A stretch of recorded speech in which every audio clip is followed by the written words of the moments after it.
మనం అనాలిసిస్ చేద్దాం. మనతో పాటు అమరావతి బహుజన జేఏసీ నాయకులు అలానే సామాజిక సంక్షేమ మండలి చైర్మన్ అయినటువంటి బాలకోటయ్య గారు కూడా మనతో జాయిన్ అయ్యారు. నమస్కారం బాలకోటయ్య గారు.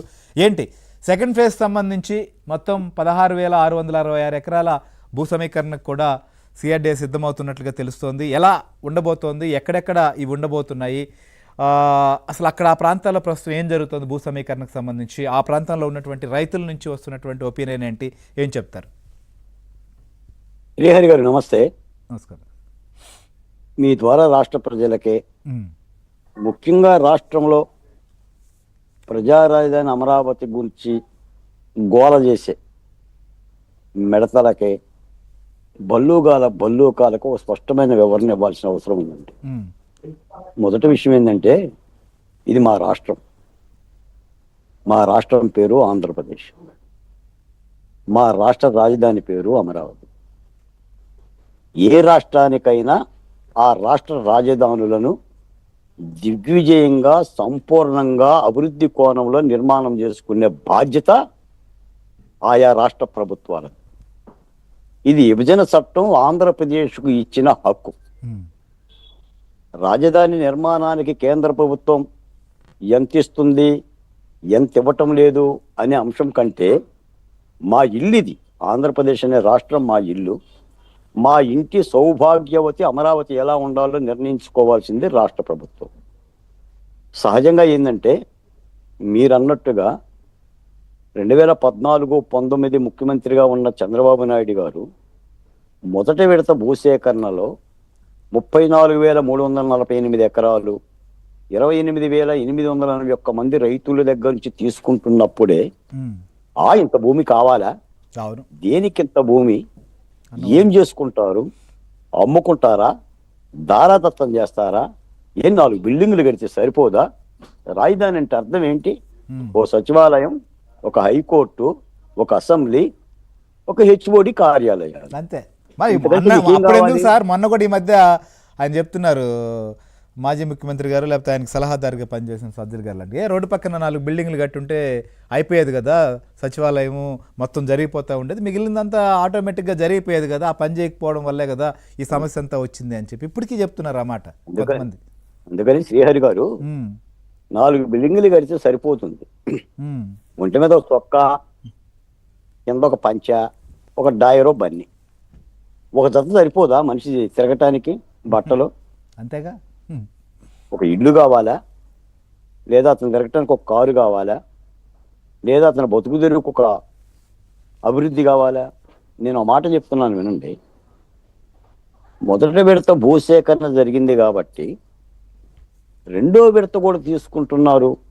మళ్ళీ మీరన్నట్టుగా దాదాపు 16,668 ఎకరాలు, ఇందులో ప్రభుత్వ భూమి కూడా 3,890 ఎకరాలు కలిపి వెరస 20,000 ఎకరాలు. దేనికి ఇదంతా అంటున్నారు? మీ ద్వారా ఒక మాట చెప్తున్నానండి. ఈ రోజున ఆంధ్రప్రదేశ్లో నిర్మితమయ్యే అమరావతి కర్నూలులో నిర్మించిన గుడారాల రాజధాని కాదు.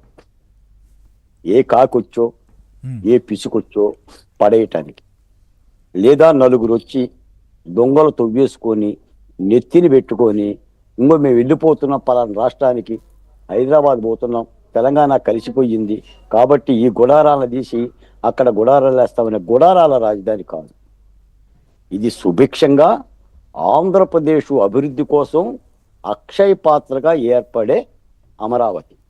సాధారణంగా అనేది ఏంటంటే, చాలా మంది మేము ఉంటున్నాం, మేము ఆ విమర్శలకు సమాధానాలు చెప్పాల్సిన బాధ్యత ఉంది. మీరు మొట్టమొదటి చంద్రబాబు నాయుడు గారు భూ సమీకరణ చేస్తున్నప్పుడు 34,000 ఎకరాలు తీసుకుంటున్నప్పుడు రెండో విడత కూడా తీసుకుంటాం మేమని ఎందుకు ప్రకటించాలా? అలా ప్రకటించాలి కదా. మళ్ళీ మీరు 3వ విడత తీసుకుంటారా, 4వ విడత తీసుకుంటారా అనే మాటలు కూడా వస్తున్నాయి. అంటే నిజాన్ని చూసే వాళ్ళకైతే సమాధానం చెప్తామండి. ఇప్పుడు రెండో విడత భూముల అవసరం ఆ పరిణామ క్రమంలో అంటే ఒకటి బాలకోటయ్య గారు, ఎందుకు మీరు దీనికి సమాధానం చెప్పుకోవాలంటే మీరు కూడా చెప్తున్నారు క్లియర్గా, మొదటి విడత తీసుకున్నటువంటి వాళ్ళ దగ్గర ఇప్పుడు 11 సంవత్సరాలు, మరి అక్కడ రైతుల్ని లేకపోతే అక్కడ జరిగినటువంటి దాన్ని కూడా చూపించి ప్రశ్నిస్తున్నారు కదా, మరి దానికి కూడా చెప్పాలి కదా. మీకు ఒక మాట చెప్తాను సార్, భూములు ఇస్తుంది ఎవరు? రైతులు. రైతులు రెండో విడత భూసేకరణ పట్ల కూడా ఎలాంటి అభిప్రాయాన్ని కలిగి ఉన్నారు? ఉమ్, సమ్మతిస్తున్నారా, సమ్మతపడటం లేదా? కాదు. ప్రభుత్వం బలవంతంగా తీసుకుంటుందా, అంగీకరింపజేసి తీసుకుంటుందా? ఉమ్, తీసుకునే భూమిని ఏం పెట్టాలనుకుంటుంది, ఏం చెయ్యాలనుకుంటుంది, దాని ప్రణాళిక ప్రజలకు తెలియజేస్తుందా లేదా? నేను ఒక మాట అడుగుతా శ్రీహరి గారు మిమ్మల్ని. ఇప్పుడు హైదరాబాద్ భాగ్యనగరానికి హైదరాబాద్ ఉంది కదా, అవును, సికింద్రాబాద్ ఉంది కదా, అవును, హైటెక్ సిటీ ఉంది కదా. అవును, మరి రేవంత్ రెడ్డి గారి ఫ్యూచర్ సిటీ కట్టాడు. అవును, ఫ్యూచర్ సిటీ ఒకటి కట్టాలని చెప్పేసి అని ఈ రోజు తెలంగాణ ప్రభుత్వం ఎక్సర్సైజ్ చేస్తుందిగా.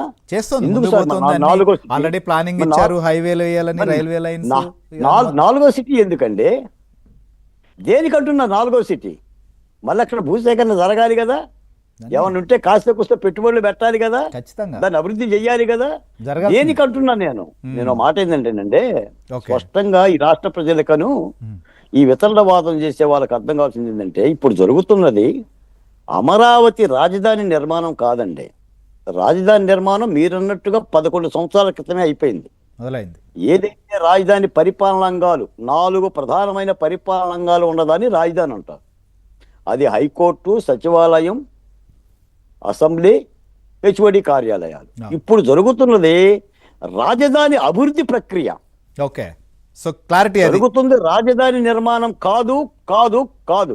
ఓకే, గతంలోనే చంద్రబాబు నాయుడు గారు 2 సంవత్సరాలు అమరావతి పరిపాలించారు, జగన్మోహన్ రెడ్డి గారు 5 ఏళ్లు పరిపాలించారు, ఇప్పుడు కూటమి ప్రభుత్వం ఏడాదిన్నరగా పరిపాలిస్తుంది. ఇప్పుడు అమరావతి అభివృద్ధి ప్రక్రియ జరుగుతుంది. అమరావతికి పరిశ్రమలు రావాలి, అమరావతికి స్పోర్ట్స్ సిటీ రావాలి, అమరావతిలో అన్ని భవన నిర్మాణాలు జరగాలి, లేదంటే బ్యాంకుల నిర్మాణం జరగాలి. అదొక ఆర్థిక అక్షయ పాత్రలా ఉండాలి. నేను ఒక మాట చెప్తా శ్రీహరి గారు, తల ఎత్తుకొని చెన్నై వైపు చూడండి, ఉమ్, తల ఎత్తుకొని హైదరాబాద్ వైపు చూడండి, తల ఎత్తుకొని బెంగళూరు వైపు చూడండి, లేదా బాంబే వైపు చూడండి. ఆయా రాష్ట్ర రాజధానులు ఎలా ఉన్నాయండి? ఆర్థిక వనరులతోనే ఉన్నాయా కదా. అవును, ఆ ప్రక్రియలో భాగంగానే చంద్రబాబు నాయుడు గారు ఈ రాష్ట్రానికి స్థిరమైన సంపద కలిగిన రాజధాని నిర్మాణం కోసం చేస్తున్న ప్రక్రియ మాత్రమే తప్ప, రైతులకు అన్యాయం చేద్దామనో, రైతుల భూముల్ని దోచుకోవాలనో, దాచుకోవాలనో కుటిల బుద్ధితో చేస్తున్న ప్రయత్నం కాదు. నేను ఒక మాట చెప్తాను సార్, నేను ఎన్నోసార్లు చెప్తా ఉంటుంటా. ఉమ్, కొంతమంది మోకాల వరకు చూసుకుంటారండి, కొంతమంది ముందు చూపు వరకు చూస్తారు. అవును, సాధారణంగా 4 బిడ్డలు కలిగిన తండ్రి ఏం చేస్తారంటే, పెళ్ళైన తర్వాత 4 బిడ్డలు ఎక్కడ ఉండాలని ఆలోచిస్తాడు. 4 బిడ్డలకి ఒక నివాసం ఏర్పాటు చేసుకుంటాడు. 4 బిడ్డలు కలిసి ఉంటే బాగుంటుందని ఒక చోట కూడా ప్లాన్ చేస్తాడు. అలాగనే 5.5 కోట్ల మంది ప్రజలు రాబోవు భవిష్యత్తులో రాజధానిలో 1,00,000 కోటి మంది జనసాంద్రత ఉండాలనేది ఒక ప్రణాళిక. ఉమ్, ఇప్పటికి తీసుకున్న భూమిని కూడా ఎక్కడ కూడా వృధా చేస్తున్న దాఖలాలే లేవండి. అన్ని సిఆర్డిఏ ప్రణాళిక ప్రకారంగా జరుగుతుంది. ఉమ్, కాకపోతే అంటే కొన్ని ఇబ్బందికరమైన మాటలు, Hmm. కొన్ని ఇబ్బందికరమైన వాతావరణాలు, ఆరోపణలు, సమస్యలు ఉంటే ఉండవచ్చు. ఉండవు అని నేనేమనను. ఓకే, రైతులకు సంబంధించిన సమస్యలు ఏమైనా ఉంటే దానికి త్రిసభ్య కమిటీని వేశారు ముఖ్యమంత్రి గారు. ఉమ్. వాటిని పరీక్షించుకోవటానికి, దాన్ని